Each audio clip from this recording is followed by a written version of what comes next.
Bienvenidos todos a el podcast del grupo Investiga GIT. Esta es nuestra cuarta edición. Nosotros somos Nilton y Mauricio y seremos sus guías a través del proyecto.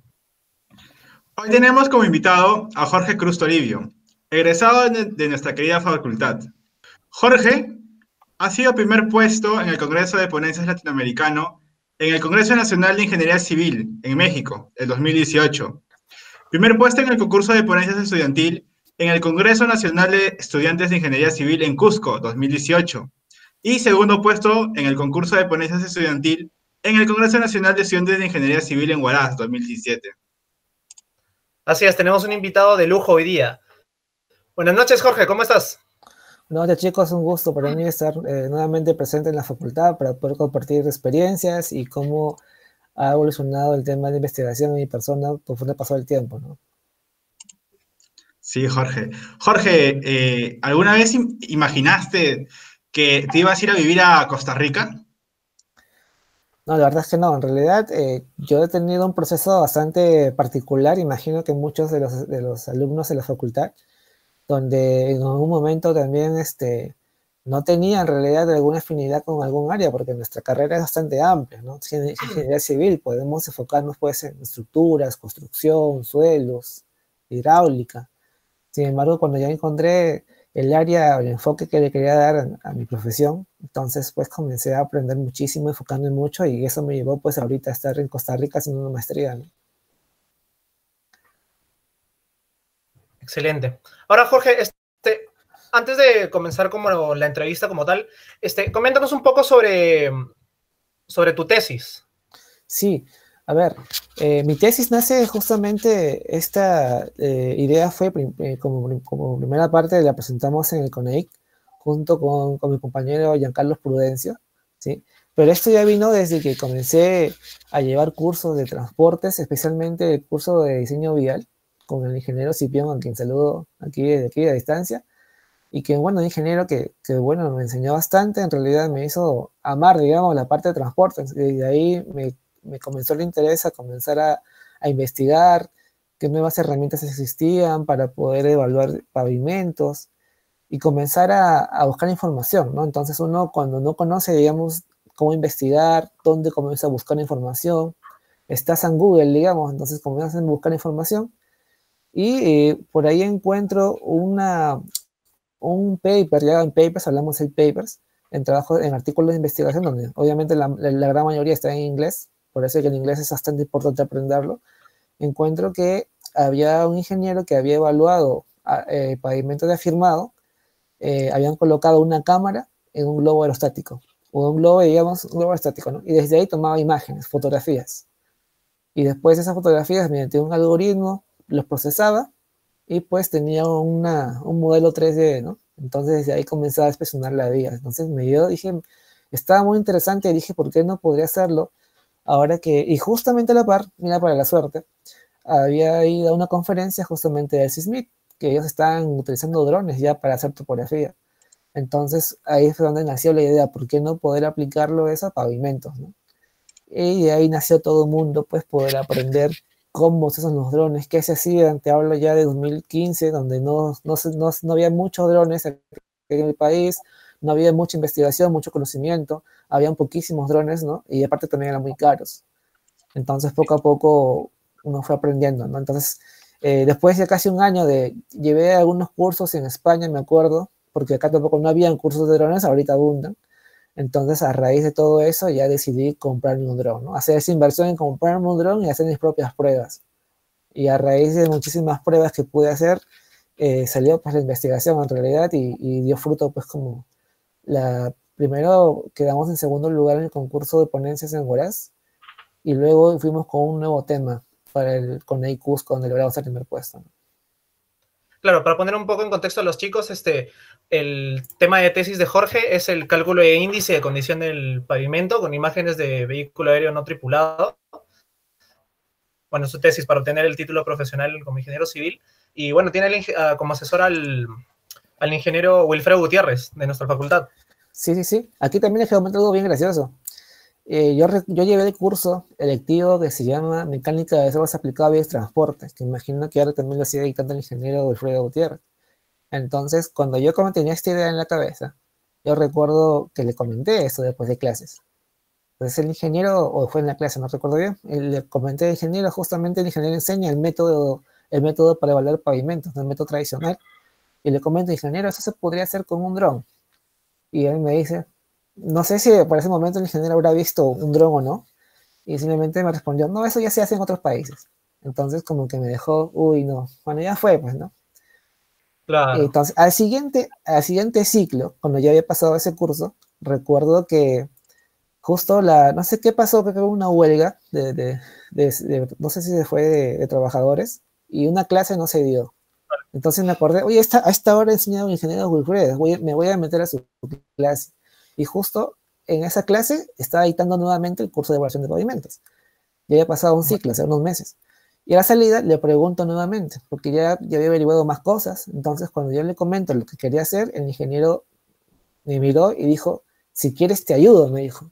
Ya se interesó por el tema, ¿y por qué fue eso? ¿Y por qué fue gracioso? ¿Y por qué fue eso? Porque el ingeniero había trabajado con unos mexicanos que habían usado drones. Y él ya había visto todo lo que puedo hacer con eso. Entonces me dijo, si quieres te ayudo. ¿Qué es lo importante aquí que quisiera dejarles? Cuando tú tienes un tema que le interesa a tu asesor, es un golazo. Porque tu asesor te va a ayudar a que ese tema pues salga, tenga más fruto, ¿no? Puedas sacarle todo lo que puedas a esa investigación. Y a raíz de eso, pues él me comentaba y me decía, mira, y yo le dije, no, podremos hacerlo como tema para el Conecto, se podría hacer. Y me explicó que muchos estudiantes pues le piden a él que sea su asesor de tesis, pero no tienen un tema a veces, ¿no?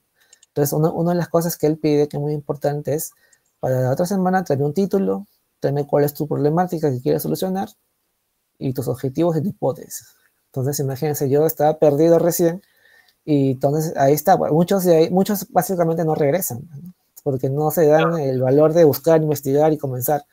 Entonces, a raíz de eso, pues logré hacer eso con él y comenzamos de a poco a poder investigar, ¿no? Más o menos yo ya tenía algunas pruebas que había realizado, yo comenzaba a mostrar y él me decía por aquí, por acá, incluso la propia redacción me lo corregía, él corregía las comas, el punto, las palabras que se arreglen correctas. Entonces, todo eso es importante en realidad que un asesor pueda explicarte al tesista para que él vaya conociendo cómo redactar, cómo conectar, ¿no? Como por las propias palabras, a veces uno cuando comienza es bien complicado, pero conforme ya agarra un poquito más de experiencia ya es más sencillo.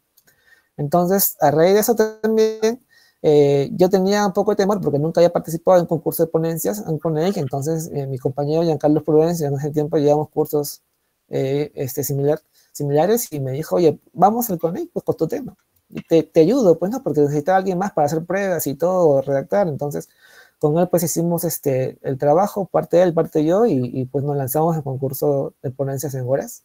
Entonces todo el proceso fue muy interesante, desde la redacción, desde cómo armar un paper, los objetivos, buscar la problemática, cómo lo voy a enfocar. Entonces, y en realidad fue, para mí, desde que yo me interesé en el área de transportes, comencé a ir a congresos y conferencias. Es ahí donde tú vas conociendo más gente que está más metida en tu área, ¿no? Inclusive tú puedes ver ingenieros que vienen de otros países, que son peruanos, han estudiado afuera, o ingenieros de afuera, y tú ves y dices, wow, yo quiero ser como él, yo quiero aprender como él. ¿Dónde estudió? Ah, estudió en Texas, estudió en Berkeley, estudió en Japón, yo también quiero hacer eso. ¿Cómo hago? ¿No? Desde ahí comienza tu interés. O si no, tú dices que viene un ingeniero muy bueno, que sabe bastante, y tú dices, ¿cómo quisieras que sea mi profesor? Y le preguntas, yo enseño en la universidad de, no sé, de Australia. Pucha, como sea, me voy a ir para que usted me enseñe. Por ejemplo, ¿no? Ya tienes a alguien que te puede enseñar, ¿no? Porque quizás a veces el área de enfoque que tú le das a tu carrera, quizás en Perú no se aplica o no hay especialistas, entonces tienes que tratar de buscarlo afuera. Y por ahí comienzas a buscar oportunidades. Claro. Entonces, recuerdo justamente en cuáles quedamos segundo puesto, y el tema en realidad era un poco ambiguo para algunas personas. Yo cuando comencé a entrar a ese tema, le preguntaba mucho a los ponentes, a los conferencistas, le decía, ingeniero, yo tengo la idea de hacer esto con un dron, ¿usted qué cree? Porque yo no estaba inseguro, y te juro que el 100% me dijo, no se puede, haz este tema, me decía, porque es que me decían no se puede, porque nadie lo había hecho, porque no se imaginaban lo que podría hacer un dron. En ese momento todos pensaban en el dron para topografía, pero no se imaginaban que un dron puede servir para muchas cosas. Entonces era el no, todos me decían no se puede, no se puede, Entonces yo decía, pero sí se puede. Si no quería que alguien me diga, sí se puede, hazlo, pero nadie me lo decía. Porque era, entonces, una de las cosas que pudimos romper con el ingeniero Gutiérrez es romper ese paradigma, ¿no? Muchos ingenieros de la vieja escuela, digamos, se cierran de tecnología y a veces les es indiferente. Pues. Eso, pues, recuerdo que en el mismo concurso de ponencias, los jurados estaban incrédulos con lo que estábamos haciendo, no nos creían prácticamente. Y yo creo que ese factor también fue decisivo para quedar segundos, ¿no? A pesar de que estamos contentos de que nuestro compañero hasta ahí me quedó el puesto, ¿no? Pero sí, pero en realidad fue excelente, en realidad como es, porque quedamos segundos y eso nos permitía poder postular, poder concursar nuevamente el siguiente año al CONEIC, porque si tú quedas primer puesto ya no puedes concursar nuevamente. Entonces, como yo quedé picón, dije, tengo otro tema que podemos hacer justamente, porque como ya conocía un poquito más, dije, podemos hacer ese tema de aquí. Ese tema fue de hallar la irregularidad superficial del pavimento mediante drones también. Y ese tema es el que nos llevó a ganar el concurso de ponencias en Cusco, y luego solamente logré ir yo a México a poder representar a la facultad, a la uni, y también allá también pudimos, porque era un tema súper innovador en realidad, y que aún así, con todo lo que he aprendido, necesitaba a personas que estén también involucradas en esa investigación para que pudieran sacarle más el jugo a lo que estaba haciendo, ¿no? Y eso es donde llegué aquí a Costa Rica.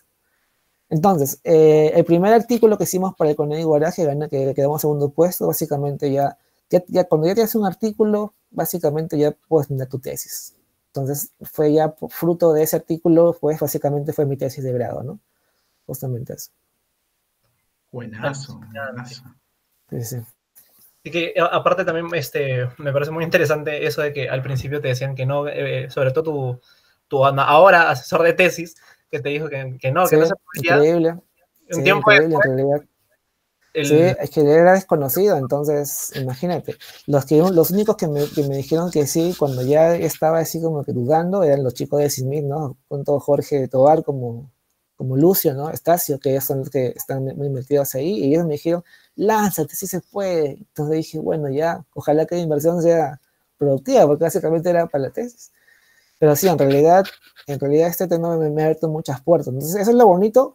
Y también es algo bonito cuando tú investigas un tema que te apasiona, cuando te gusta, cuando te enamoras del tema, porque nunca te vas a cansar, nunca te vas a aburrir. Yo recuerdo que me amanecía buscando información y me emocionaba porque decía, uy, encontraron esto en Australia, qué bacán, esto lo puedo meter en mi tesis.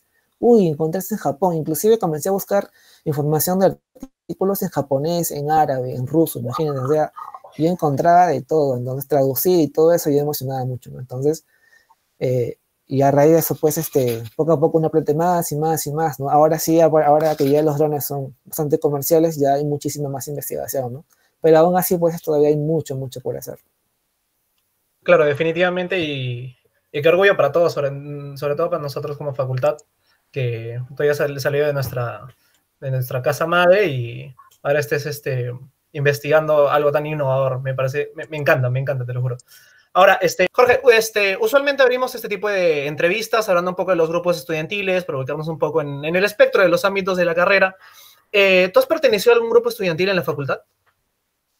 Sí, a raíz justamente de que les comenté que cuando ya uno encuentra la rama, que eso creo que yo les aconsejo a todos cuando ya están comenzando ya el curso de carrera, imagino quinto, sexto ciclo, por ahí, o séptimo, no sé, o si pueden desde antes, cuando ya tienen fijo una área específica, ingresen en grupos estudiantiles porque yo desde que comencé el interés en carreteras, comencé a frecuentar ya y a ver qué grupos había, ¿no? En este caso, yo pude pertenecer, pertenezco también hasta ahora al grupo IVIA, ¿no? De transportes, ¿no? Un grupo en su momento era bastante pequeño, porque en realidad es cierto, ¿no? En la facultad la mayoría de estudiantes pues nos enfocamos en construcción, ¿no? En estructuras, a lo mejor, pero en áreas como suelos, hidráulica, transporte, en realidad son bastante pocos. Entonces me junté con ellos y es bonito porque encuentras gente que tiene la misma afinidad que tú, pues, ¿no? Tienen los mismos gustos, digamos. Entonces por ahí pueden compartir información, contactos, cursos, ¿no? Entonces yo pertenecí a IVIA, incluso pertenecí con el presidente Adolfo fue el presidente y hagamos varias conferencias y así, comenzamos así y hasta ahora, ¿no? Hasta ahora los chicos también cuando puedo también los puedo asesorar o por ahí darle un empujón o motivarlos también para que puedan seguir estudiando o perder la posibilidad de estudiar afuera. Buenazo. Buenazo, buenazo. Jorge, investigando, encontré que eres piloto operador de RAPS, acreditado por la Dirección General de Aeronáutica Civil y por la MTC, por el Ministro de Transportes y Comunicaciones. ¿Qué es RAPS y qué consejos le darías a los chicos que también quisieran ser pilotos operadores de RAPS? Sí, ok, interesante pregunta. A raíz de lo que he ido investigando me he dado cuenta que para operar un dron hay ciertas regulaciones, ¿no? Uno no puede operar un dron así nomás porque es un aparato que estás utilizando en el espacio aéreo controlado. Entonces hay toda una regulación, una normativa de por medio. Inclusive esta normativa nace a partir de 2015, ¿no? Y ya en el 2018 es donde recién se da una ley, ¿no? Que ya prohíbe el uso de estos equipos pues, en áreas urbanas, que vuela encima de personas. Por eso todos esos videos que ven de bodas, de conciertos, en realidad están violando la ley, ¿no? Lamentablemente. Entonces, ¿por qué? Porque es un aparato, pues, que como es electrónico, tiene un sistema, pues, en cualquier momento puede fallar o puede tener un problema el piloto, entonces puede caer y puede, pues, causar un accidente, ¿no? Dependiendo del tamaño del equipo. Entonces, a raíz de eso, pues, yo logro certificarme, ¿no? Básicamente uno tiene que, es casi lo mismo que tener una licencia de conducir, ¿no? Uno tiene que llevar un curso en una academia acreditada por la DGAC, ¿no? Que pertenece al MTC, y luego pues pasó un examen en el Ministerio de Transportes y uno finalmente obtiene su licencia de operador, ¿no? Que está facultado, obviamente, es operador para poder manejar un dron en diferentes circunstancias, inclusive si uno hace trabajos para poder ganar, digamos, dinero, digamos, para servicios, entonces uno necesita inclusive seguro a terceros, ¿no? Contra terceros y todo eso. Entonces, toda la normativa es importante saberla para poder tener el criterio de volar, dónde volar, cómo volar, qué seguridad tener, y todo eso para evitar accidentes. Entonces, yo en este caso soy piloto acreditado. Y el consejo, bueno, sería a todos los que quieren quieran entrar a lo que es los drones, es certificarse, ¿no? ¿Por qué? Porque ya las empresas están pidiendo operadores certificados. Claro, sí. Ya, buenazo. Ahora, lo que te quería preguntar también un poco es bueno, una vez que egresaste, ahora sabemos que estás en Costa Rica, aparte que estás estudiando la maestría, estás como asistente de investigación en la UCR, sí. Pero desde Lima, Perú, hasta Costa Rica, ¿cómo es que llegaste hasta allá? ¿Qué sucedió en tu vida para que llegaras hasta la Universidad de Costa Rica? Sí, justamente nace con lo que les comentaba, cuando uno iba a conferencias, a congresos, y uno ve a un ponente y dice dónde estudió, quiere aprender de él, ¿no? Que tan bien conoce el tema. Y justamente yo ya comencé a evaluar pavimentos en la parte de evaluación, ¿no? Para evaluar el pavimento hay diferentes tipos de indicadores, ¿no? Yo estudié la parte, un tipo de indicador, pero hay muchos. Y en realidad, en Perú no tenemos toda la tecnología para poder evaluar un pavimento completo, ¿no? Tanto superficial, estructural, funcional.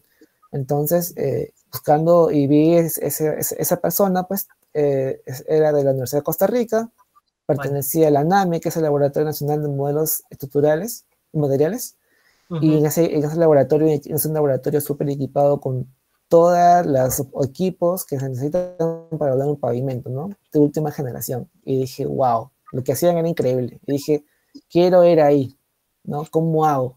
Entonces, ahí comienza otra etapa, cuando uno ya más o menos tiene un enfoque a dónde quiere irse, porque uno quiere estudiar. Sé que ahí voy a aprender mucho de esos equipos, porque ya tengo mi área específico, entonces comienzo a investigar la universidad, o qué programas tiene, qué cursos tienen, porque no necesariamente quiere decir que si yo llevo una maestría de transportes, me voy a ir a cualquier universidad que tenga una maestría de transportes. Tienes que uno investigar cuáles son los cursos que uno lleva, para poder saber si esos cursos son los que te van a especializar. Entonces tienes que investigar bastante, ¿no? A raíz de eso, pues decidí irme con mis propios recursos, porque en esa universidad no existen las becas, ¿no? Yo igual consulté e investigué, y pues hice los ahorros necesarios para poder irme, ¿no? Entonces ya una vez ahí ya pues uno puede encontrar incluso trabajo en la universidad y se puede solventar gran parte de la maestría, ¿no? Hay muchas formas en realidad de poder obtener becas también. Esa es otra forma, ¿no? De irte tú solo y tú puedes solventar y tú puedes conseguir beca en una universidad una vez estando allá también. Excelente. Claro, ahora ya que estás en Costa Rica, y bueno, no sé en qué, exactamente en qué puente de la investigación pero un poco quería también preguntarte, ¿en qué tipo de proyectos sería más interesante o conveniente, o te ha parecido más interesante o conveniente usar este tipo de método de- sobre la investigación que estás realizando? Sí, como les comento, pues yo es como si he evaluado solamente un indicador, ¿no? Entonces a raíz de eso yo comienzo a ver qué más puedo hacer. Incluso hasta ahora me di cuenta que puedo hacer más cosas y ahí nacen nuevas investigaciones, ¿no? Nuevos proyectos. ¿No? En estos casos, los drones, como todos conocemos, tienen una cámara digital. Entonces toman imágenes en RGB, se dice, ¿no? En rojo, azul y verde, ¿no? Green, red and blue. Pero también puedes obtener diferente información si usas una cámara espectral, una cámara térmica, infrarroja, ¿no? O un LIDAR, digamos. Entonces, dependiendo de qué tipo de sensor tienes para capturar la información, puedes relevar mucha más data, más información que te puede dar para no solamente ver la condición del pavimento, inclusive la condición de las obras de drenaje, los taludes, muchísimas cosas, ¿no? Entonces, ¿pero qué sucede? Que para yo poder hacer más cosas necesito más inversión. Ya drones un poco más sofisticados. Claro. Entonces, bueno, acá en Perú existen quizás empresas privadas, pero no muy en la investigación, pues, ¿no? En nuestra universidad, pues no tenemos un instituto de transportes tampoco. Entonces decía, ¿de quién voy a aprender? No es solamente que no haya laboratorio, sino tampoco están las personas que te van a enseñar. Porque de qué te vale, ya te puedo comprar el dron, tú mismo mueres, sí, pero yo mismo soy, pero si no tengo a nadie afín a mí, a otra persona que más o menos sepa si me puede enseñar, y eso es donde encontré Costa Rica, pues. En Costa Rica también ya han aplicado drones hace muchísimo tiempo, tienen una gran inversión que ellos realizan cada año en la compra de equipos, ya tienen personas que están ya enfocadas mucho en los drones. Entonces, cuando llego allá y encuentro a estas personas y les comento lo que estaba haciendo, y algo también que no les he comentado, lo bonito de una tesis es que no solamente quede en papel y guardado en una biblioteca, ¿no? Lo bonito es que tu tesis se aplique, que se aplique en tu país, que se aplique en la realidad. Entonces yo he logrado que mi tesis se pueda aplicar en Costa Rica, ¿no? Tuve mucha suerte, ellos probaron mi método aquí en Costa Rica y ya lo implementaron, ¿no? Se verificaron que sí de verdad era cierto y lo implementaron. Entonces para mí ha sido bastante motivador ver que mi tesis se emplea en un país, ¿no? Y dije, wow. O sea, ¿hasta dónde llegó esto, no? No, esto no solo quedó en una tesis, sino que ya se comenzó a implementar, ¿no? Entonces, a raíz de eso, pues, comenzamos a buscar más cosas que hacer, ¿no? Inclusive me dieron a mí eh, dos proyectos, ¿no? Entonces, yo estoy metidazo ahí, aprendiendo más de muchas personas, pues, en realidad, porque en realidad es un laboratorio que tiene muchísimas personas con muchísima experiencia en diferentes áreas, y yo, pues, trato de sacarles el jugo a todos y poder aprender, y sobre todo, aterrizar mis ideas, ¿no? Porque uno tiene muchas ideas locas, a lo mejor, pero hay alguien que conoce más el tema y te va a decir, ¿sabes qué? Esto puedes hacerlo y lo puedes hacer así, te lo afina un poco más y ya, o te va a dar mejores ideas inclusive. Entonces puedes hacer muchas más cosas. Claro. Buenazo, Jorge, buenazo. Jorge, eh, ¿qué tipo de dron aconsejarías a los estudiantes y profesionales de ingeniería civil?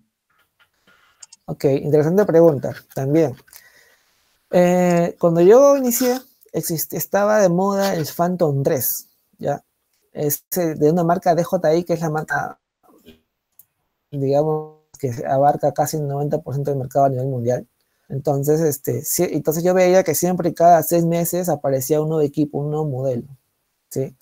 Hasta ahora, pues, lo que ha hecho la marca, que es la más conocida, como les digo, ha tratado de reducir el tamaño del equipo a un tamaño más pequeño, más compacto, con mejores cámaras, no mejores características. Sin embargo, hasta ahorita, el dron que yo siempre aconsejo en donde puedan invertir es el modelo Phantom 4 Pro. Es el modelo que mejor resultados ha dado. Inclusive, yo ahora estaba haciendo una investigación en el ANAME, y en el ANAME tienen un dron industrial, que es un dron Matrix 200, es un dron grande, ya, o sea, no es un dron es un dron pro, muy pro ya, en realidad, que usan una cámara aparte muy buena también. Y hice una investigación con ese equipo y lo comparé con el Phantom 4 Pro, e increíblemente el Phantom 4 Pro ha dado mejores resultados que un equipo que cuesta básicamente 2 o 3 veces más caro que un Phantom 4. O sea, entonces para mí ya me quedó claro que el Phantom 4 Pro hasta ahora es el mejor equipo que se puede usar. Jorge, consulta.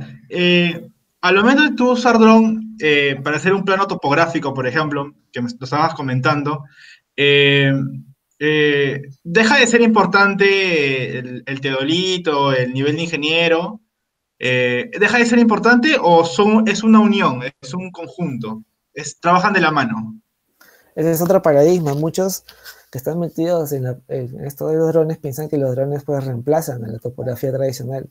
Y esos están completamente equivocados porque hasta ahora, si bien es cierto, con los drones se puede alcanzar una buena precisión hasta de 1 centímetro, no reemplaza hasta ahora lo que se hace pues, con mira y nivel o con un teodolito en total, en realidad que tiene mayor precisión. Y en realidad, para comenzar, el dron no mide, no me hace mediciones. El dron lo que hace es tomar fotografías y se usa la técnica de la fotogrametría para poder, de esas fotografías, obtener un modelo digital en 3D o una nube de puntos, ¿no? Donde ahí se saca información. Incluso se necesita puntos de apoyo terrestres, ¿no? Con coordenadas precisas usando un GPS diferencial o un GPS RTK, un receptor GNSS, y puedes ajustar mejor el modelo, tener mejor precisión. Sin embargo, yo hasta ahora he visto que tiene muchos errores, ¿no? Entonces, no solamente es el dron, sino también necesitas una buena computadora para procesar información. Requieres también un buen software, ¿no? ¿Cuál es la configuración que utilizas? En realidad hay muchísimas variables ahí para que tú al final obtengas un buen producto. No es solamente que tenga un mejor dron, quiere decir que voy a tener mejor información. Requiere una buena computadora, un buen piloto que conozca cómo procesar las imágenes.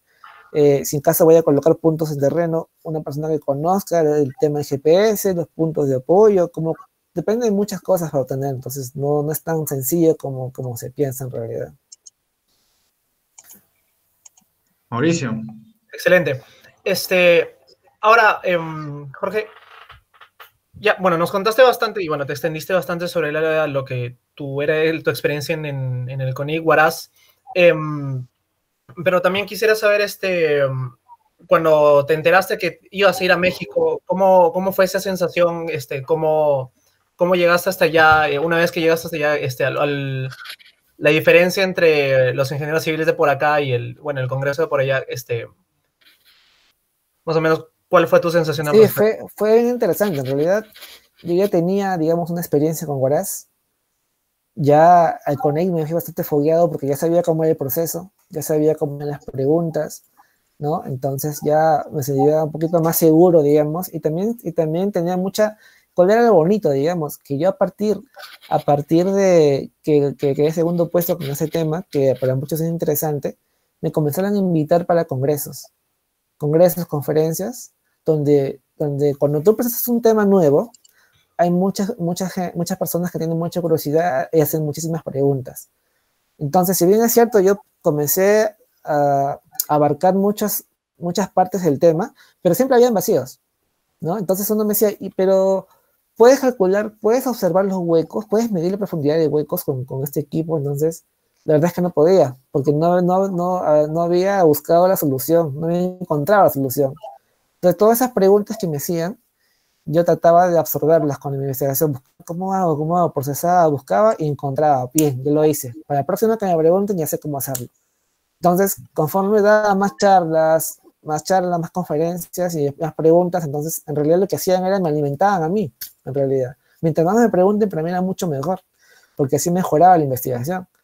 Entonces, cuando fui a México, en realidad, yo fui ya bastante fogueado en ese tema, ¿no? O sea, tenía respuesta a casi todo lo que me preguntaban, ¿no? Incluso recuerdo que creo que una de las frases que yo recuerdo que fue bastante ya muy seguras y potentes, digamos, en mi respuesta final, en la ronda de preguntas, cuando justo uno de los jurados me dijo, pero yo con un dron, un ala fija, que es un dron caro, yo puedo hacer lo mismo que tú haces y en menos tiempo.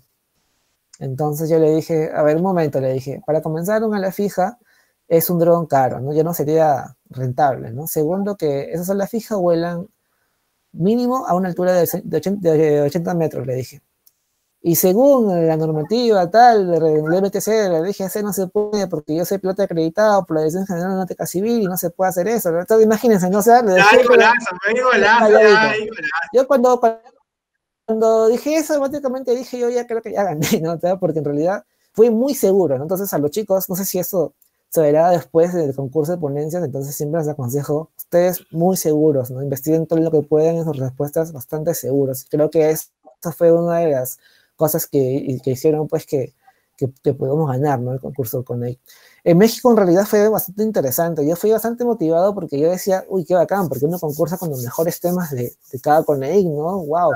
Entonces, sin embargo, en realidad, esa vez que fui, concursé también con otros compañeros de otras universidades de otros países, pero no existía, digamos, el tema innovador, ¿no? Había buenos temas, pero no había el tema innovador, ¿no? Entonces, si uno va a este tipo de concursos, también le aconsejaría pues ver cuáles son los puntajes, ¿no? ¿En qué se basan los puntajes, no?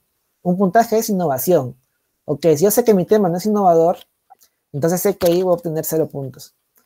Entonces yo cuando veía mi tema y veía los puntajes y decía, en todo voy a sacar el máximo porque en todo encajo perfectamente, ¿no? Y decía, wow. Y en México fue básicamente lo mismo. Entonces, al haber dado ya muchísimas charlas, cada vez mejoraba la presentación, así, sabía qué palabras mejorar, qué no decir, ¿no? Para no redundar, digamos. Entonces ya tenía una presentación bastante clara ya en realidad. Entonces, pues el comienzo en realidad, sí les digo, cuando yo recuerdo que mi primera presentación en una conferencia, yo me memoricé un speech prácticamente. Memoricé un speech y al momento de la hora yo te decía el párrafo de acá combinado con el de abajo y nadie me entendía nada. Porque básicamente yo me había memorizado un discurso en realidad, pero que no era, ¿no? Claro. Pero conforme pasó el tiempo ya comencé a explicar y entonces ya todos me entendían y era guau, ¿no? Y comencé a agregar pues imágenes, videos de mis presentaciones, entonces se hacían muchísimo más didáctico, ¿no? Entonces así hasta ahora yo veo mis presentaciones, como les voy a mostrar de la tesis, comparado con lo que hago ahora, en realidad hay un gran cambio abismal, ¿no? Entonces que iba mejorando, ¿no? En realidad. En Connect pues ganamos, conocí a mucha gente, hice también algunos contactos, entonces y dije, wow, o sea, ¿hasta dónde te puede llevar esto, no? En realidad, inclusive ese mismo artículo que ganamos fue también lo que hice yo, el artículo de Huaraz fue publicado en una revista en la Universidad de Costa Rica, ¿no? Y el segundo proyecto de investigación, lo que hice fue, como se obtenía información a la misma altura que también hacía con la anterior investigación, entonces dije, si junto los dos, puedo hacer 2 en 1. Entonces, junté los dos, armé un nuevo artículo, ¿no? Y sabes que con el dron puedo hacer 2 en 1. Puedo levantar la falla del pavimento y también puedo calcular irregularidad. Y ese artículo se lo mandé al concurso mundial de la carretera que fue el año pasado en los Emiratos Árabes. Wow. Después de un año de proceso, porque esos congresos demoran un año, en la convocatoria de artículos y todo, me aceptaron el artículo en realidad. Entonces yo iba a ser ponente en el concurso mundial de carreteras. ¿Cuál era el problema? Que tenía que financiarme los gastos de pasaje, pues, que era carísimo. Entonces ya tenía el objetivo de irme a Costa Rica, entonces dije, no tengo para poderme enseñar. Entonces ahí perdí una gran oportunidad, ¿no? Sin embargo, sí fue publicado allá en realidad. Entonces también fue otro golazo. Pues, o sea, llegar hasta allá fue wow. O sea, dije, wow, esto tiene para más todavía. Para cualquiera. Sí, muchísimo. Jorge, ¿y cómo comenzó todo? ¿Cuál fue el curso que te inspiró por la geomática y la vialidad? Por ejemplo, imaginándonos, ¿no? Que existe una máquina del tiempo y puedes retroceder hasta que estés en séptimo ciclo. ¿Qué te consejos te darías y qué consejo darías a los chicos de séptimo ciclo? Uy, no, yo como el recurso del tiempo, en realidad, quiero sugerir una cosa bien interesante. Ustedes en Google pongan top universidades 2021 y váyanse a las universidades top, así. Ahí van a encontrar seguramente al MIT, a la Universidad de Stanford, a de Oxford, hay varias. Y entren a sus universidades y vean la tremenda infraestructura, laboratorios que tienen y comiencen a soñar. Y digan, yo quiero ir ahí, ¿cómo hago? ¿No? Por ahí quizás algunos egresados pueden comenzar a buscar posgrados y los requisitos que piden. Entonces, uno a veces piensa que ingresar a una universidad top o universidades de afuera es difícil. En realidad no es tan difícil como parece, sino que el problema es que son varios o son pocos los que se animan a postular. Entonces, todo el mundo a veces piensa que yo requiero tener primer puesto, o ser décimo superior, quinto superior para poder postular a una maestría afuera, cuando no necesariamente. Uno, a través de la investigación, puede tener mayores opciones que una persona que es décimo superior primer puesto, porque ya tiene la capacidad de investigación, porque generalmente todas las becas que se obtienen son para investigación. Uno obtiene una beca y uno es asistente de investigación. Por eso la mayoría de personas que se van a estudiar afuera, todos son asistentes de investigación, porque para eso los llevan, para eso los becan, ¿no? Y la mayoría de universidades, una vez que termina la maestría, te invita a seguir con el doctorado. Entonces muchísimos se van haciendo una maestría y regresan con PhD o doctorado en ingeniería, ¿no? Entonces, yo les diría, comiencen a ver, imagínense cómo sería, por ejemplo, la Universidad de Dubái, la Universidad de Singapur, que ustedes puedan mostrar acá, nada más aquí, en una foto, cómo es la universidad, y van a decir, wow. Pongan la Universidad de Dubái aquí, van a decir, wow. Y son universidades que cada año mandan sus convocatorias con una cantidad de puestos de becas, y muchas ni siquiera, hay gente que no postula, quedan tiradas las becas, ¿no? Y hay mucho por ahí. ¿Cuál es la dificultad, digamos, del primer filtro? Es el tema del inglés. Entonces yo le diría, inglés sí o sí, chicos, inglés te abre todo. Tienen que terminar el inglés y tienen que certificarse con el TOEFL, ¿no? El TOEFL, el IBT, Cambridge, cualquiera de ellos. Eso le va a abrir las puertas a todo. Lo demás es, yo les digo, todos los alumnos de la UNI, absolutamente todos. Así te has demorado un poquito en terminar, incluso piensas que ya has jalado algunos cursos y dices, bueno, yo no puedo tener becas. Sí puedes, todo se puede. Por el hecho de ser UNI, es bastante, en realidad. Es bastante. Afuera estamos bastante, nos conocen muy bien a nosotros. A nosotros nuestras notas lo multiplican por un factor, en realidad. Porque muchas universidades te dicen, yo mínimo tienes que tener 16 de 20. En la uni son poquísimos los que tienen 16 de 20. Ustedes lo saben, ¿sí? Entonces, por eso es que le digo, la mayoría se encaja ahí. Entonces, atrévanse, sueñen, tienen que tener la cabeza, sueñen. Muchos también tienen somos también muy apegados a la familia, a lo mejor, ¿no? En realidad tenemos esa característica de los latinoamericanos. Sí. Comiencen a soñar, digan, ¿por qué no me voy? Mentalícense, y de verdad que sucede, ¿no? Entonces yo, por ejemplo, estoy ya más de la mitad de la maestría y estoy pensando en hacer un doctorado, por ejemplo. Entonces estoy viendo ahí, mentalizándome dónde lo podría hacer, en qué país están en mejor laboratorios en lo que yo me estoy enfocando, ¿no? Que es ya la gestión de pavimentos. Entonces ya me enfoco en una universidad y a lo mejor hasta podría conocer a un ingeniero de allá por correo, ahora que es más fácil por esa plataforma de Zoom y Meets, y ya me puede conocer y me puede recomendar y ya puedo tener la beca muchísimo antes, ¿no? En muchísimas formas, ¿no? En realidad para eso. Entonces es mentalizarse, comenzar a ver y prepararse, ¿no? Y si ves que si te preparas desde antes, muchísimo mejor, ¿no? Dices, no, tengo que tener mejores notas, tengo que hacer esto, entonces comienzas a hacer esto, ¿no? Y siempre mira tecnología de afuera, buscar papers, ver conferencias y buscar una rama que te apasione, un área específico. No hay nada mejor que trabajar en lo que te gusta y que investigar en lo que te gusta, ¿no? En realidad al final vas a ver que te becan por lo que te gusta, te pagan por lo que te gusta, en realidad al final no es un trabajo, ¿no? Lo vives feliz, pues. Ya, bueno, sí, dijiste, no dejen de soñar, sigan soñando, y sí, a mitad de lo que está respondiendo me puse a soñar bastante. Nilton. Sí. Jorge, no es extraño que existan ingenieros que no se titulan. ¿Cuál es tu opinión de estos egresados y por qué crees que no lo hacen? Esa es una pregunta bastante importante también, porque la mayoría, bueno, yo justamente decía, ¿por qué no hacen una estadística? La facultad publica una estadística en los últimos 4 años, no sé, 3 años, de cuántas personas han ingresado y cuántos se han titulado. Yo creo que no llegarían en el 30%, en realidad son pocos los que se titulan, porque la mayoría pues consiguen buen trabajo, inclusive ya antes de egresados, después de las prácticas, y les es más difícil hacer una tesis, ya que ahora todos tenemos que hacer un trabajo de investigación. Inclusive ahora creo que ya por la nueva ley, ustedes requieren para bachiller una tesina y luego un título profesional en una investigación, entonces es mucho más complicado. Entonces, pero, sin embargo, tenemos que titularnos, colegiarnos, ya que eso nos abre las puertas a todo, ¿no? A tener un mejor puesto de trabajo. Entonces, si bien la universidad pues tiene muchos problemas en la parte burocrática, que los trámites demoran muchísimo tiempo, tenemos que hacerlo, ¿no? En realidad es muy importante. ¿Y por qué también es mejor hacerlo? Porque ya tú investigas, es bueno investigar en el área que vas a especializar, o que ya más o menos estás viendo que te vas a enfocar, porque tú en una tesis tú te vuelves como experto en ese tema, ¿no? Investigas bastante cuáles han sido los antecedentes de ese tema, qué se ha hecho, qué no se ha hecho, qué es lo que yo puedo mejorar, qué puedo innovar.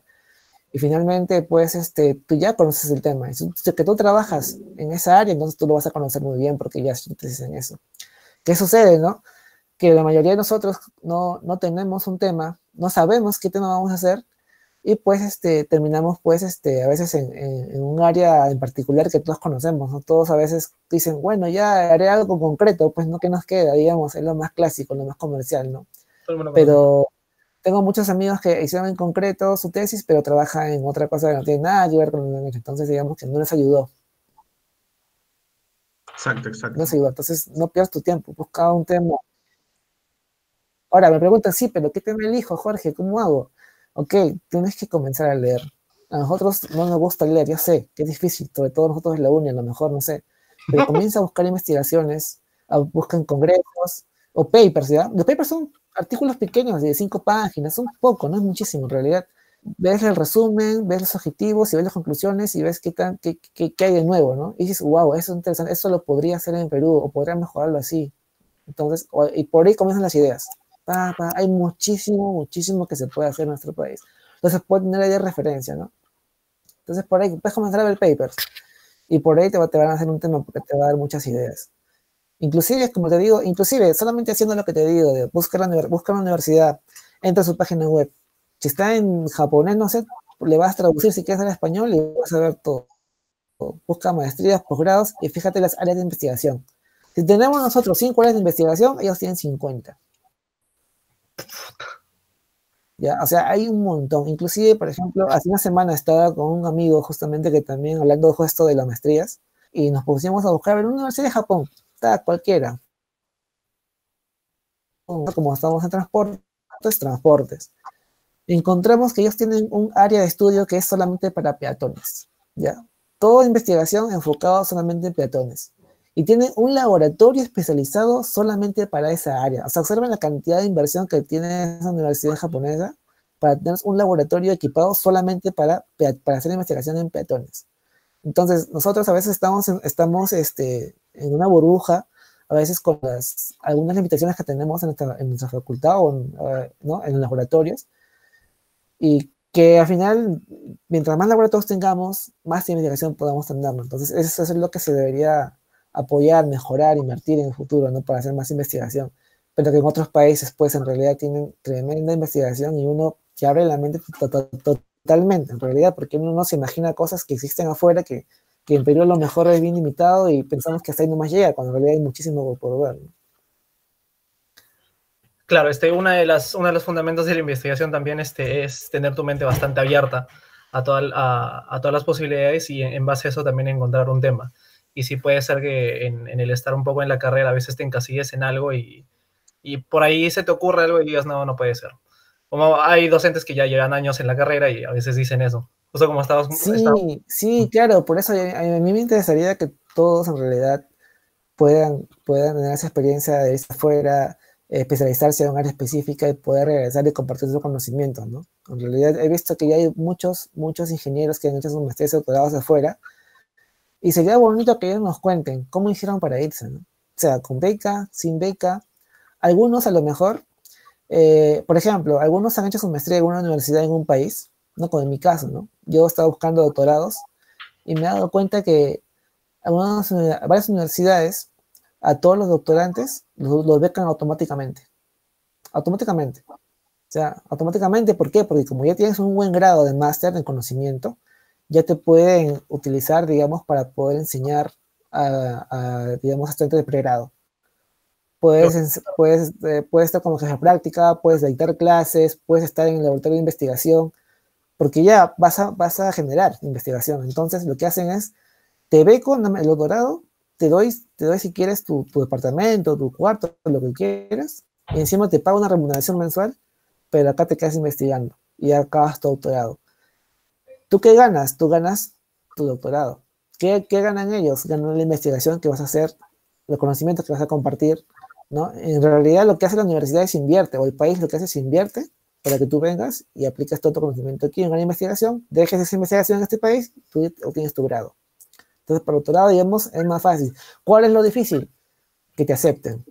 La universidad lo que hace es hacer una convocatoria, te piden ciertos requisitos, uno de ellos obviamente el inglés, te piden qué has hecho, ¿no? En realidad, tu carta de motivación, qué artículos has publicado, qué investigaciones has hecho. Entonces, eso es muy importante, ¿no? Si uno quiere hacer una maestría académica, porque hay también diferentes tipos de maestría. Hay maestría profesional, donde tú terminas como magíster, y hay otras maestrías en ciencias o maestrías académicas que tú terminas con ese grado que es MSc, ¿no? Por eso algunos ingenieros tienen MSc, otros tienen MG. ¿Cuál es la diferencia? Que el magíster ha sido más enfocado en la profesión, en realidad, ¿no? En cambio, el MSc ha sido enfocado en investigación, ¿no? Entonces, esa es la diferencia. Y los que han hecho maestría en ciencias, MSc, ellos pueden obtener el siguiente grado, que es el PhD. Cuando los que han hecho la maestría en ingeniería, o sea, el magíster, solamente pueden obtener el doctorado de ingeniería. Por eso algunos son doctor en ingeniería, no es PhD. Doctor en ingeniería es una cosa y PhD es otra cosa. Entonces, eso es, ¿no? Por eso uno cuando llega a una maestría tiene que saber hacia dónde apunta, ¿no? Se apunta a una maestría profesional o una maestría en ciencias que te va a dar la posibilidad de después hacer un PhD, ¿no? Entonces, uno más o menos va viendo por dónde se enfoca. Entonces, todo eso uno lo aprende conforme va viendo, va investigando, ¿no? Entonces, o también algunas universidades te dicen, si vas a hacer maestría en ciencias, tú requieres una tesis para tener tu grado. En cambio, una maestría profesional, no, ¿no? Entonces, por ejemplo, en nuestra universidad, creo que tenemos la maestría en transportes, que sí sales con máster en ciencias, MSc, y también la maestría en geotecnia, me parece. Pero la maestría creo que es en construcción, y no recuerdo, y empresarial, creo, y otras más, no sales como MSc, sales como magíster, ¿no? Esa es la gran diferencia, digamos. Entonces uno va aprendiendo de a poco, digamos, todo eso, ¿no? Generalmente la maestría en nuestro país, casi todas son de magíster, ¿no? Pero muy pocas son las que tienen el grado de maestría en ciencias, ¿no? Por eso creo que los compañeros de maestría de posgrado de la facultad, por ejemplo, transporte se llama Mate 4 también, imagínense. Otra vez repasando Mate 4, porque ya es diferente, digamos, ¿no? Es más para enseñanza también, para investigación bastante. Que me has hecho volar bastante. Yo seguí estas personas. Sí, estas personas investigando sobre Mate 4 y no entendía el por qué. Ahora ya entiendo por qué. Sí, en realidad sí. Sí. Entonces sí, eso es importante saberlo, ¿no? O sea, por lo menos tú dices, ya sabes más o menos qué estudió, dónde estudió, ¿no? Entonces, o MSc, ya, entonces ya más o menos conoces que está más para la investigación, ¿no? O más para la académica, más para la docencia, ¿no? Es diferente. Excelente. Ahora, justo también, ya de nuestras últimas preguntas, también quería preguntaros sobre la investigación en la facultad. A través de todos los años que has atravesado durante la facultad, todos tus años de estudio, ¿cómo has visto la situación de la investigación de la facultad? O sea, la facultad en la FIC, ¿cómo es que la FIC UNI como institución la ha estado llevando, la ha estado impulsando? ¿Qué tal consideras la labor y el rol del IFIC dentro de esto? Bueno, las investigaciones en la facultad más que todo se dan por los docentes que te van a asesorar, ¿no? Y también por los laboratorios, que es la parte más importante. Sin laboratorios, en realidad, hacer investigación es bastante complicado. Entonces, tenemos un buen laboratorio en estructuras, tenemos un buen laboratorio de materiales, de suelos, digamos, está bastante limitado, en realidad, ¿no? Y otras áreas que tenemos ahora, creo que del BIM y también de hidráulica, en realidad, que deberían mejorarse, pues, ¿no? Porque mientras más laboratorios tengamos, más equipos tengamos, van a abrir más puertas para poder investigar. Entonces, por ahí es una gran limitante que tenemos, ¿no? Entonces, eso va a depender, obviamente, de la directiva, hacia dónde van enfocando el rumbo de la facultad. hace algunos años cambiaron la currícula, aumentaron cursos, eliminaron otros cursos, entonces mucho depende también de todo eso, ¿no? Entonces, lo principal en realidad, como les digo, son los laboratorios. Ya, ok. Lo otro también son los profesores, son los docentes que son los que conocen del tema. Entonces, por ejemplo, puede ser, yo puedo regresar, o un ingeniero puede regresar con una maestría en otro país, en un área específica de construcción, pero eso no quiere decir que él va a saber todos los temas que corresponden a la construcción, ¿no? Entonces, para eso, pues, quizás a lo mejor hay otra persona que estudió afuera y estudió otra área específica, entonces ya conoces a otra persona. Entonces, mientras más personas tengamos, más ingenieros que estén especializados con maestrías o doctorados afuera, pues tenemos muchas más personas que nos pueden ayudar a poder generar más investigación, poder aportar más que todo conocimiento, ¿no? Entonces yo sé que en estructuras tenemos muy buenos profesores, en realidad es un lujo en lo que tenemos en la facultad. Tenemos al doctor Zavala, al doctor Scaletti, tremendas eminencias, al doctor Piqué. Yo creo que para cualquier estudiante que se dedica a esa rama estructural, o sea, yo los admiro un montón, ¿no? En realidad, yo creo que si hubiese metido a estructuras, estoy trabajando en la CIMIR haciendo muchas cosas, ¿no? Y pensando en Japón, porque Japón es uno de los top, digamos, ¿no? Entonces, por ejemplo, ¿no? Pero tenemos algunas deficiencias en otras áreas. Nos falta, pues, por ahí en transportes, quizás en hidráulica tenemos algunos profesores muy buenos. Entonces, mientras más personas haya, mucho mejor, ¿no? Entonces, ahí está el rol de ustedes para que piensen hacer doctorado y PhD afuera o especializarse muy bien y poder regresar y generar más conocimiento, pues, ¿no? Buenazo. Jorge, ¿de casualidad nos podías mostrar tu tesis? Claro, en físico. Sobre la tesis, sí, lo que nos dijiste un poco al principio, que ibas a hablar respecto al tema, sí. Ya, ¿quieres por tu pantalla? Sí, dale. Sí, dale. Bueno, en realidad lo que les muestro a continuación es la presentación que yo elaboré para mi tesis, para la presentación, y que en realidad más o menos le voy a explicar concisamente de qué se trata, ¿no? Tiene como título el cálculo de índice de condición del pavimento con imágenes de vehículo aéreo no tripulado, ¿no? Quizás un poco largo, pero en realidad el nombre es bastante técnico, ¿no? Para lo que existía en ese momento. Entonces, bueno, aquí está el índice que abarqué, básicamente, donde principalmente la problemática fue, pues, que nosotros tenemos en nuestras vías urbanas baches, huecos, pavimentos en mal estado, ¿no? Que requieren de atención, ¿no? Pero ¿qué sucede? Que los municipios no tienen, pues, la capacidad operativa o ingenieros especializados para poder definir el estado de su red vial y poder establecer estrategias de mantenimiento, ¿no? Entonces, ellos lo que hacen generalmente esperan una situación reactiva, es decir, que los vecinos comiencen a reclamar por sus pistas y recién ellos comienzan a reparar. Eso genera en realidad que estas municipalidades pues inviertan muchísimo más de lo que deberían, ¿no? Inclusive muchas veces que como desconocen qué vías están bien, qué vías están mal, inclusive a veces reparan lo que está bien, ¿no? Eso lo he visto muchos en las veredas, a veces cuando a veces están reconstruyendo una vereda que está en buen estado, cuando en otra calle la vereda está en mal estado y no están tirando la plata, como dicen. Entonces, si uno tuviera un mapa donde uno puede saber qué vías están bien, qué vías están mal, entonces puedes mejor dirigir tu inversión, ¿no? Entonces, para eso justamente esa era la problemática, ¿no? Y había que buscar una herramienta para poder levantar información del estado del pavimento. Y ahí encajé los drones, básicamente.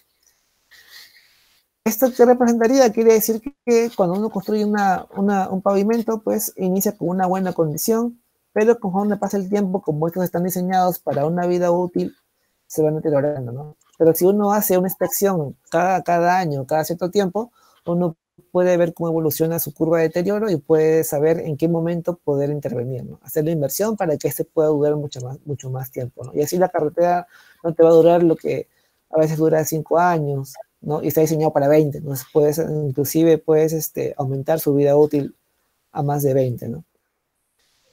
¿Cuál es otro problema? Que para poder levantar la información de las fallas, huecos, grietas, el método tradicional es uno tiene que caminar sobre la vía.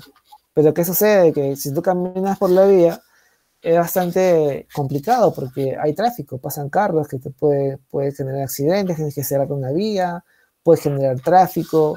Entonces, para eso existen ya equipos tecnológicos, ¿no? Que levantan eso con cámaras, láser, con cámaras de alta resolución, pero que para el municipio puede ser bastante costoso, ¿no? Entonces ahí es donde entra pues los equipos de los drones para mejorar los rendimientos, ¿no? Mediante la evaluación superficial de pavimentos.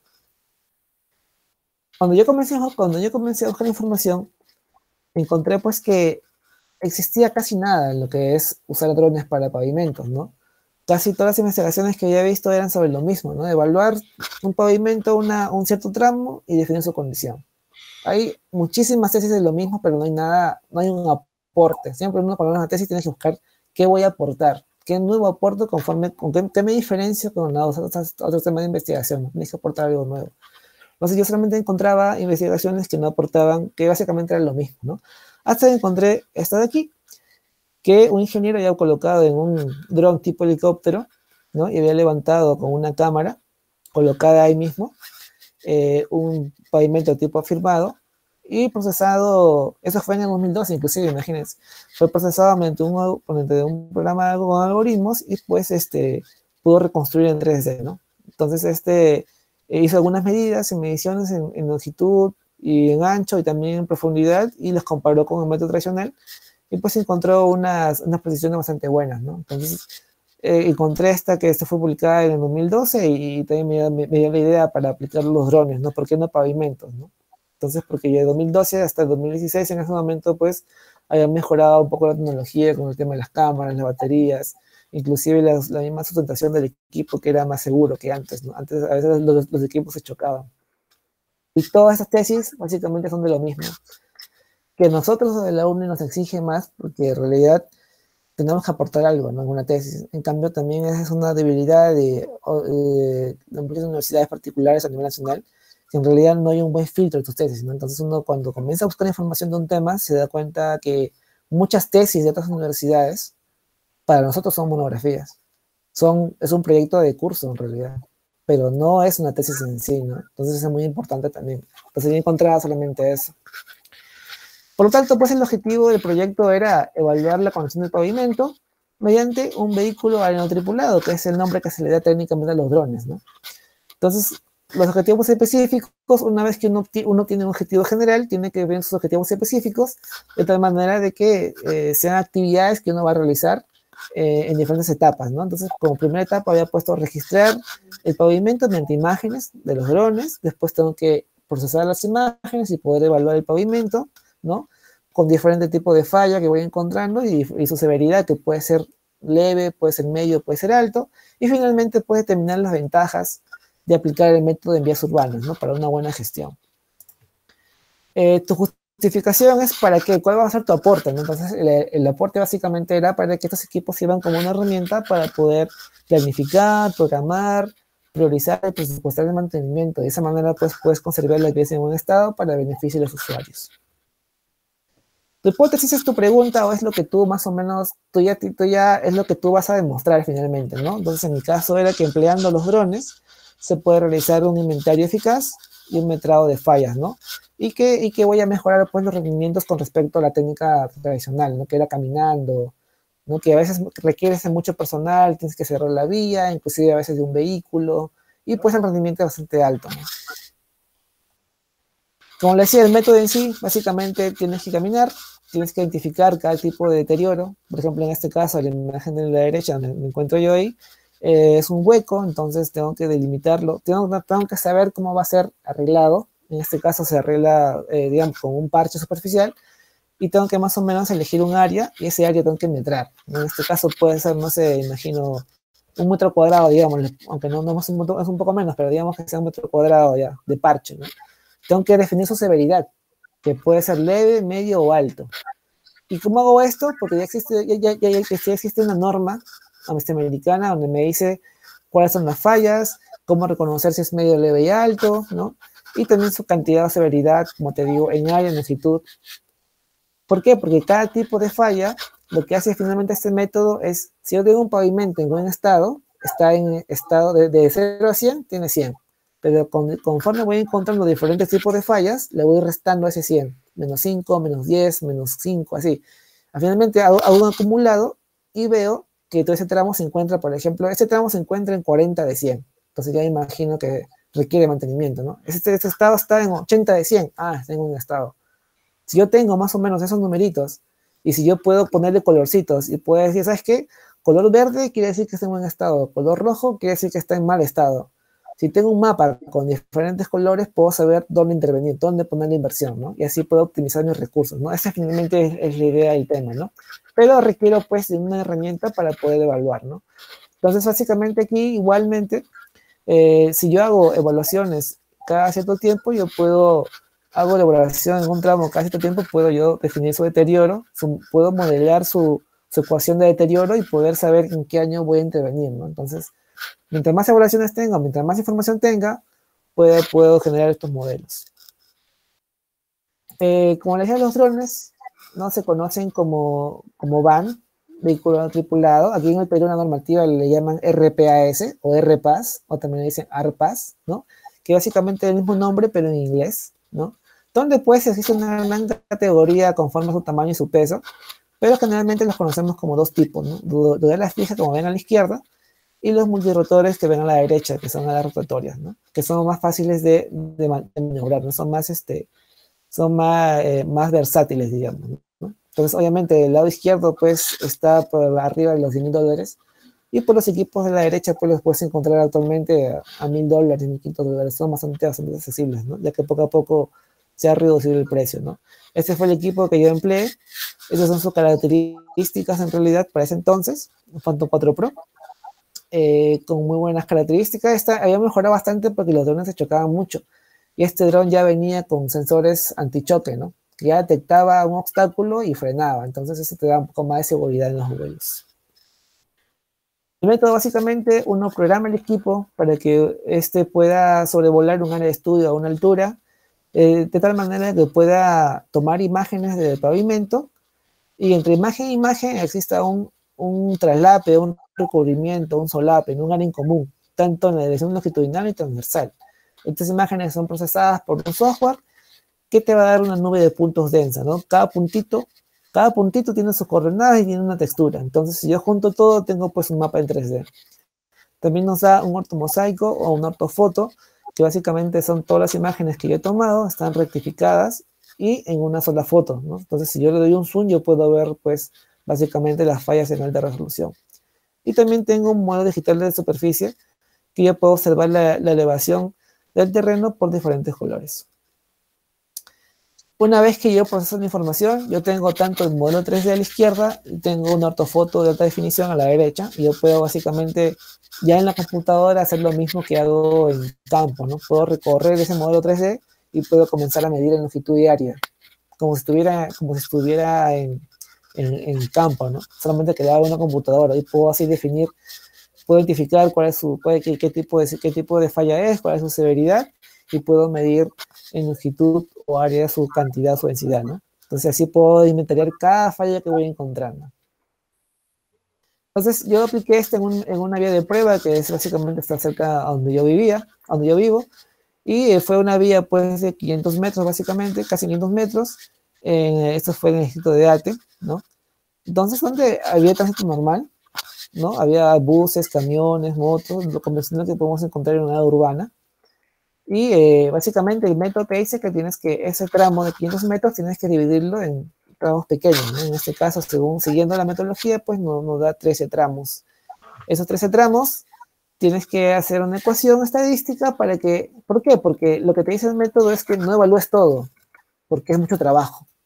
Evalúas solamente una cantidad. En este caso, con la ecuación a un 95% de confianza, te dice que solamente midas 7 tramitos nada más. Y supuestamente esos 7 tramos te va a dar, como resultado promedio, te va a dar más o menos la condición de todo, ¿no?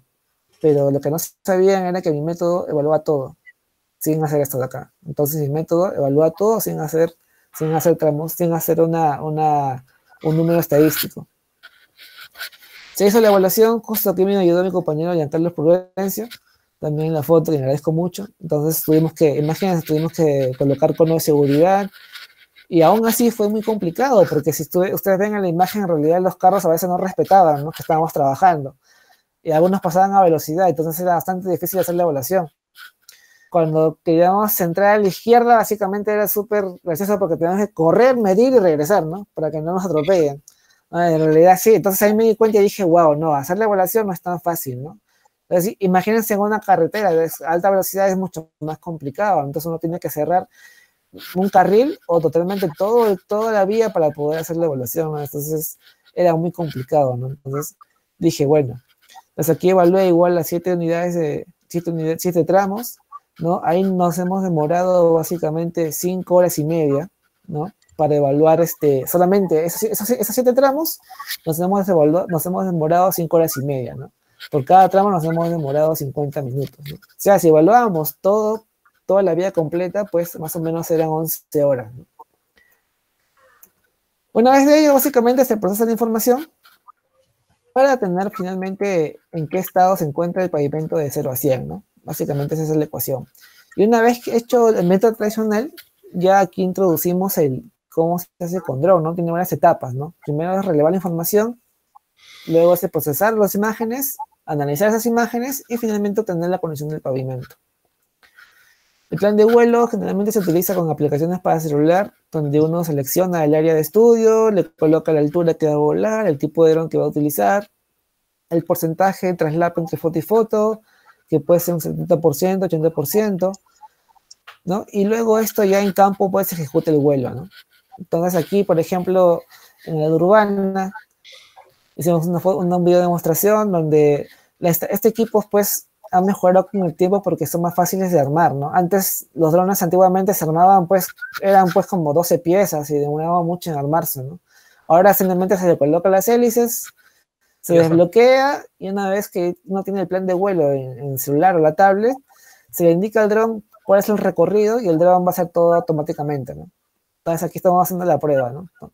Entonces el dron lo que va a hacer es se va a elevar a la altura que le hemos programado, se va a ir al primer punto de la línea de vuelo y va a comenzar a tomar imágenes.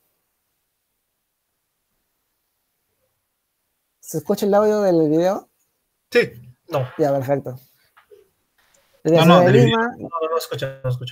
Ok, entonces aquí lo que estamos haciendo es solamente un video de demostración, donde si se dan cuenta, existe tráfico en la zona, entonces comenzamos a tomar imágenes de la superficie del pavimento y cada imagen tiene sus coordenadas, ¿no? Y entre imagen e imagen existe un traslape o un recubrimiento de un 80%. Entonces aquí es importante saber que existen carros pasando, no hemos cerrado la vía absolutamente para nada, en realidad. Y esos equipos son bien interesantes porque una vez que finalizan el plan de vuelo, automáticamente regresan al punto de inicio, ¿no? Entonces, y dependiendo pues de la zona de aterrizaje, el piloto puede aterrizarlo en el suelo, en el terreno, o si prefiere más seguridad, pues puede aterrizarlo en la mano, como en este caso, ¿no? Entonces, en el principio era un poco complicado, porque en ese tiempo ver un dron no era tan fácil como ahora, entonces siempre había muchísima gente curiosa, ¿no? Entonces, estos vuelos a veces los hacía yo solo, porque esto hacía diferentes tipos de vuelos a diferentes alturas, y luego procesar información. Entonces, ir con un dron ahí y venía gente que venía, entonces necesitaba una persona que me pueda ayudar, por lo menos con la seguridad, ¿no? Entonces no hacía tan sencillo tampoco. Una vez en el aire, uno puede controlar pues el tema de la batería, los satélites, la altura de vuelo, las coordenadas, la velocidad, y en comparación con el otro método que uno puede demorar 11 horas en levantar todo el pavimento, todos los 500 metros, con el dron solamente nos demoramos 6 minutos. Entonces ahí había una gran comparación con respecto al método tradicional, ¿no? Una gran diferencia, ¿no? Entonces ya veíamos más o menos los resultados, ¿no? Estas imágenes, como cada imagen obtiene sus coordenadas, básicamente en el software reconoce las coordenadas de cada imagen y comienza a procesar, a buscar puntos en común entre foto y foto, y finalmente generar una nube de puntos densa y un modelo 3D, ¿no? Acá usamos una gran cantidad de puntos que nos da finalmente un modelo en 3D, ¿no? Que es el 3D de la vía. Entonces, con este modelo yo puedo recorrerlo, como digamos, virtualmente, y puedo, pues, identificar las diferentes fallas del pavimento, ¿no? Las grietas, longitudinales y transversales, algunos parches que habían por agua y desagüe, que son reparaciones, habían piel de cocodrilo, que son fallas estructurales, Inclusive este modelo 3D aún no está limpio porque hay algunos carros que están ahí volando que se pueden limpiar también en el programa, pero había una zona que aquí van a ver que se encuentra bastante fallada, ¿no? Y queda bastante peligrosa, pues porque los carros a veces por evitar eso pueden ocasionar accidentes, ¿no? Como ven ahí los huecos, por ejemplo, de gran severidad, ¿no? Entonces uno puede recorrer la vía, hacer medición de longitud diaria y básicamente uno va inventariando, ¿no? Y tenemos la ortofoto que les decía que esta ortofoto de alta resolución les permite pues ver en alta definición la falla del pavimento, ¿no?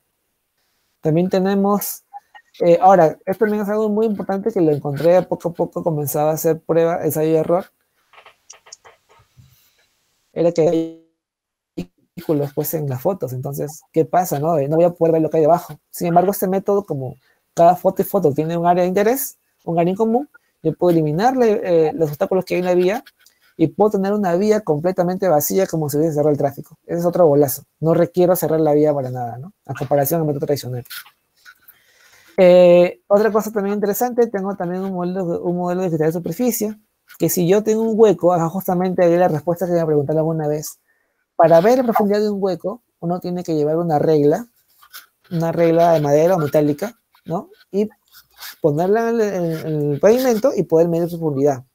Entonces, ¿cómo puedes hacer eso con el dron? Con este modelo digital de superficie, que aquí está constituido por las elevaciones de la superficie del pavimento, yo puedo trazar una sección transversal y puedo obtener su profundidad.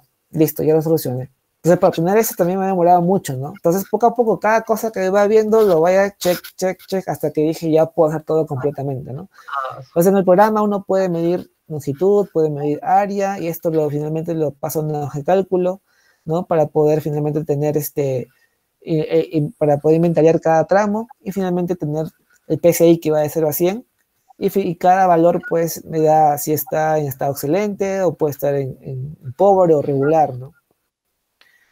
Otra cosa importante, si uno quiere hacer un plano de fallas, un croquis, digamos, en campo, es bien difícil porque uno no sabe exactamente dónde se encuentra la falla, o lo puede poner en un papel, pero si uno le da ese croquis a otra persona para que verifique, le va a ser bien difícil, ¿no? En cambio, yo con esto yo puedo crear mis planos de falla del pavimento, y estos planos pueden ir acompañados del expediente, y los municipios podrían decir, ¿sabes qué? Solo tengo tanto dinero para poder reparar la falla de urgencia, yo te puedo mostrar dónde se encuentra la falla de urgencia. En este caso vienen a ser los pilotos cocodrilo, que son las fallas que están de color rojito, y uno puede ya más o menos sacar su presupuesto. Entonces te ayuda muchísimo también esto de aquí, ¿no? Es algo también bastante interesante que también se puede hacer con esta herramienta, ¿no? Finalmente, pues acá son los resultados. Todos los resultados que uno genera, pues los puede pasar a una plataforma de GIS, una plataforma de sistema de información geográfica, para poder, como le digo, mediante colores, uno puede obtener el estado del pavimento. Entonces, como le decía, verde era un pavimento en buen estado, rojo era un pavimento en mal estado, ¿no? Y acá, digamos, el más que tiene en peor estado es el que está en gris. Entonces, como ven aquí, solamente tenemos un tramo en regular estado que está en amarillo, lo demás estaba en rojo. Entonces, ¿esto qué ayuda? Si uno como ingeniero observa este plano de esta vía, no me voy a poner a reparar lo que está mal hecho, pero es casi todo. Entonces, básicamente, esto requiere una reconstrucción, porque me sale más barato reconstruir la vía que poder reparar casi el 90% de la vía, ¿no? Entonces, esto sirve mucho para una toma de decisiones. Entonces, si yo tendría esto en un mapa de todo mi distrito, yo podría saber y hacer una gestión para poder saber dónde atacar, cuál va primero, cuál va segundo, y así hacer todo un plan operativo, ¿no? Para eso también serviría. Al final hice una comparación entre rendimientos y vimos, pues, que el tiempo de inspección era abismal en comparación con el método tradicional. Con el dron podría evaluar toda la vía completa sin necesidad de poder evaluar una cantidad de tramos nada más. Solo requería en el dron, en este caso, solamente un piloto operador y un asistente. Y por el método tradicional ha sido bastante generoso en realidad, porque 3 personas, estoy pensando en una persona que apunta, otra persona que toma imágenes y otra persona que mide. Pero puede ser mucho más, ¿no? En realidad eso puede ser mucho más caro. Reproducibilidad de resultados quiere decir que con el método tradicional es muy ambiguo y muy subjetivo, porque uno puede hacer una medición, al otro día puede venir otro ingeniero a hacer el mismo tramo y puede encontrar diferentes resultados, ¿no? Porque las mediciones pueden ser diferentes. En cambio, con el dron, como ya está registrado, uno los puede revisar en la mañana, en la tarde, noche, cualquier día, y va a encontrar lo mismo, ¿no? Posibilidad de post-análisis, como le decía también, ¿no? El dron permite pues evaluar en cualquier momento, ¿no? Y finalmente pues los drones no requieren el cierre del tránsito completamente, ¿no? Distribución de resultados básicamente es contrastar tus resultados que tienes, estás proponiendo con los resultados del método tradicional.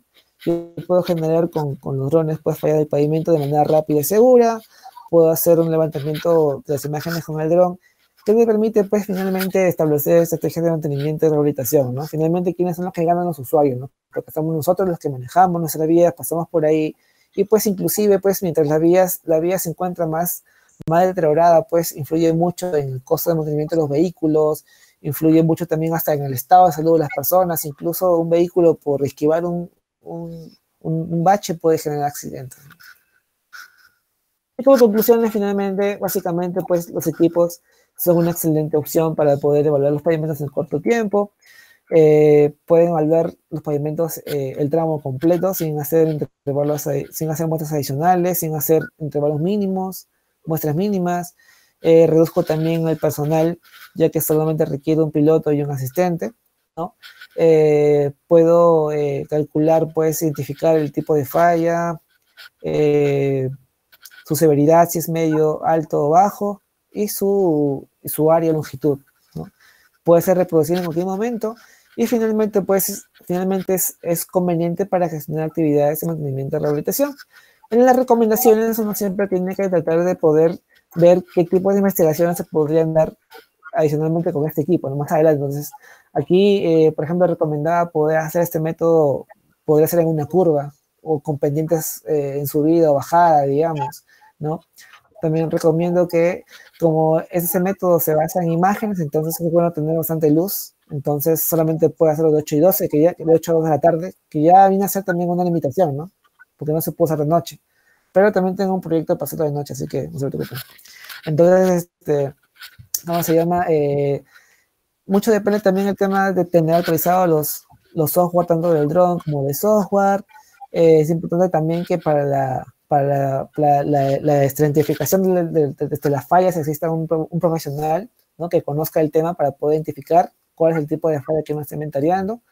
Y acá sugerir el inventario de fallas en periodo de 6 a 12 meses, ¿no? Y acá yo lo cambiaría, pues ya con la experiencia que tengo, básicamente diría, bueno, uno tiene que hacer la inspección cada 2 años o cada año, ¿no? Cada 6 meses ya es muy abusivo en realidad, porque ya hay mucha información. Sí. Entonces ya cada año, cada 2 años está excelente para poder monitorear los daños, ¿no? Y pues no solamente hacerlo en pavimentos flexibles, también uno puede hacer en pavimentos rígidos, en adoquinados, ¿no? En afirmados, como ya se ha hecho también, ¿no? Para poder generar más servicios con este equipo, ¿no? Entonces, básicamente, eso ha sido la presentación que realicé en mi tesis, y que generalmente siempre en las defensas de tesis pues te dan solamente media hora, 20 minutos para que puedas resumir todo lo que has hecho. Entonces, ahí también aconsejo que siempre trates de tomar lo más importante y no decir todo, ¿no? Siempre dejar bastantes preguntas al aire para que eso te lo puedan preguntar en la ronda de preguntas y uno pueda, pues, explayarse mucho más, ¿no? Entonces, solamente aquí evalúe, digamos, un tipo de deterioro, ¿no?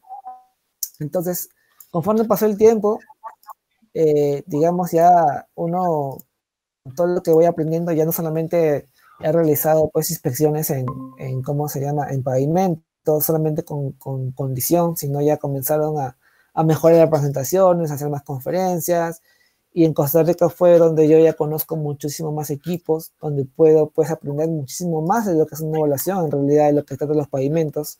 Entonces, básicamente aquí lo que le quería mostrar era, pues, que ya, digamos, uno aprende un poco más a poder presentar el tema, digamos, ¿no? Mientras más información vaya encontrando, pues va encontrando mejores figuras, va encontrando animaciones que te pueden ayudar a explicar los temas, ¿no? Buenazo, buenazo. Hay algunas cosas que los he hasta ahora dejado porque se tienen correctamente. Y bueno, en realidad, aquí lo que quería mostrar, este es el laboratorio donde estoy trabajando ahora. Acá tienen un equipo de simulador a escala real. Este equipo, por ejemplo, es muy interesante porque lo que hacen con este equipo es simulan lo que va a pasar. Para comenzar, construyen una pista de prueba como si fuese una pista normal, un pavimento normal, con sus capas, ¿no? Con sus rasantes, su base, su pavimento. Claro. Este equipo es el HVS, que ellos en 6 meses o en 3 meses ellos pueden simular lo que va a pasar en ese pavimento en 5 años o en 10 años. Se imagínense la cantidad de investigación que pueden hacer. Y pueden observar cómo se deteriora en el tiempo, pueden inclusive usar unos mecanismos que arroja agua para ver el tema de lluvia, pueden colocarle pueden irradiarle calor también para ver el tema del clima. Entonces se puede hacer muchas cosas, ¿no? Y aparte de eso también en el ANAM, donde me encuentro actualmente, ellos tienen diferentes equipos para evaluar sus pavimentos, ¿no? El profilómetro láser, para evaluar la regularidad. Tienen también este equipo con 6 cámaras para poder hacer inventarios viales, también inventario de fallas. Son equipos ya de alto rendimiento, ya, equipos que te revelan información a 80 kilómetros por hora, ¿no? Entonces, poder conocerlos y poder verlos en realidad es increíble, ¿no? Ya es algo más avanzado que encontrar esto en Perú en realidad es bastante difícil, ¿no? A lo mejor uno puede encontrar esto en las concesiones. Entonces son digamos, empresas privadas que no, uno a veces es de difícil acceso, ¿no? Ujú. Aquí trabajamos con todo eso, en realidad, grip tester para poder ver la fricción del pavimento. Y en Costa Rica lo bonito es que ellos evalúan sus vías cada 2 años y emiten un informe, Qué bonito. ¿no? Un informe, ¿no? Entonces es muy bonito en realidad. Aquí está su red vial, ellos tú puedes observar por colores también cómo se encuentra la capacidad estructural, cómo se encuentra la capacidad funcional, en colores más o menos, y poder finalmente, todos estos resultados ellos los envían al Ministerio de Transportes para que ellos sepan qué tramos invertir, qué tramos no, y finalmente ya, pues, y con los drones, pues, no solamente se han mejorado presentaciones, sino también que uno ya comienza, como le digo, a buscar revistas, saco esto de acá, y comienza a llenar su presentación mucho más interesante. Y no solamente investigar con cámaras, ¿no? Sino ya comenzar a entrarle a cámaras espectrales, térmicas y líder, ¿no? Entonces hay muchísimas investigaciones que se pueden hacer. Aquí repito lo mismo que les expliqué. Pero si vamos viendo otro tipo de cámaras, ¿no? Vamos viendo, por ejemplo, aquí, por ejemplo, esto es lo que estoy haciendo ahora también, que es la regularidad del pavimento, también con drones, que ya próximamente lo voy a publicar. Acá está usando sensores térmicos, por ejemplo, para poder observar cuando se coloca la mezcla asfáltica. Pues la mezcla asfáltica tiene que ser colocada a una temperatura definida, pero si la temperatura es variable, pues esas áreas pues pueden haber deterioros a futuro. Entonces con un dron podemos observar eso y poder corregir automáticamente eso, ¿no? Y también tenemos todas esas cámaras espectrales. Entonces hay un mundo muy amplio en realidad para poder hacer con drones en realidad, y que hay muchísimo por hacer, ¿no? Incluso estudio de tráfico, temas de flujos, ¿no? Que se pueden hacer también con drones y con programas, ¿no? Entonces, yo en realidad sigo en esta línea. Es importante también, como les digo, el tema de la normativa o regulación de los drones en diferentes países. Cada país tiene su regulación. Estas son las regulaciones en Costa Rica. Inclusive aquí deben aprovechar en Perú porque para sacar una licencia no es muy caro. Uno va a hacer una inversión más o menos de $250 más o menos para tener licencia. En otros países como Costa Rica, para sacar una licencia de un drone, uno tiene que gastar como $3,000. O sea, es casi imposible en realidad, ¿no? Entonces, aprovechemos eso, ¿no? Que tenemos hasta ahora, ¿no? Para poder hacer. Tengo 2 artículos publicados, uno que le digo que es aquí en Costa Rica, en la revista Métodos y Materiales, y pues lo que logramos con el ingeniero Alfredo Gutiérrez fue presentarlo pues en el Congreso Mundial de la Carretera de Métodos Árabes, ¿no? Entonces, eso fue otro golazo. Entonces, ¿y qué sucede? Que esos artículos te ayudan en realidad a poder conocer a más profesionales en el campo y finalmente abrirte más puertas, ¿no? Entonces, inclusive con esta investigación he recibido correo de Suiza, hasta de África, donde me preguntaban cómo hiciste acá, entonces dije, wow, hasta dónde puedes llegar, ¿no? En realidad. Entonces, básicamente no hay límites, o sea, si uno se lo propone en realidad puede llegar hasta donde quiera, ¿no? Entonces yo espero de acá a unos años después poder hacer esta entrevista y poder decir, ¿sabes qué, chicos? Acabo de acabar mi doctorado y aprendí esto y lo otro, ¿no? Entonces esperemos que sí, ¿no? Entonces, chicos, con eso pues ha sido muchísimo gusto, ¿no? A otras preguntas que tengan ahora. Wow, muchas gracias, Toribio. Muchas gracias, Jorge, por ese gran enfoque que nos has dado a toda la investigación que has desarrollado. Aún yo creo que lo has resumido bastante bien. Se nota que estás apasionadísimo por la investigación que has realizado. Sí, en realidad sí. Y no solamente es eso, porque uno en realidad es tanto, yo creo que cuando uno quiere, las cosas se dan y uno encuentra también a las personas correctas, ¿no? Entonces, yo vine aquí a Costa Rica a aprender más de gestión de pavimentos. y no sabía que existía personas que estaban metidas en drones. Entonces, cuando los conocí fue como que, yo también sé hacer esto, yo también, entonces como que ya, wow, entonces genera mucho más, entonces, y también eso también puede ser, porque cuando uno comienza a buscar papers en una investigación, uno ve qué universidad hace ese paper. Ah, mira, entonces, ¿sabes qué? Si me voy a esa universidad, voy a encontrar a esas personas que investigaron, entonces tienen afinidad en mi tema o en mi área de investigación. Entonces, ahí también es otra manera de poder también encontrar la universidad donde hacer tu posgrado, ¿no? En realidad, hay muchas formas. Oh, Jorge, muy enriquecedor lo que has contado. Te agradecemos bastante. Y bueno, será para otra oportunidad, ¿no, Mauricio? Sí, la verdad no me imaginaba que iba a ser tan amena la entrevista. Creo que ya estaba al morito del estrellato.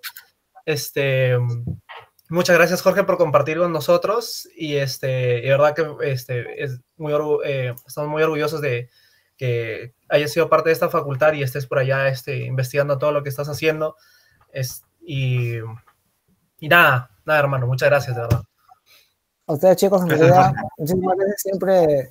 Siempre bueno, apoyando a la facultad en lo que se pueda, y si puedo por ahí poner la semilla ahí para que puedan cambiar un poco el chip.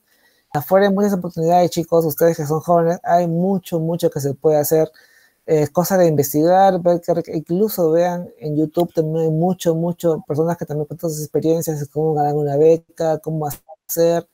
Entonces, yo creo que tenemos para más. No somos de la UNI, yo creo que con esto tenemos una capacidad altísima para poder hacer más cosas, ¿no? Espero que los pueda haber motivado un poco, pues, ¿no? Y poder finalmente en unos años, pues, tener más profesionales, pues, en el campo, en todos los tipos de áreas que tenemos.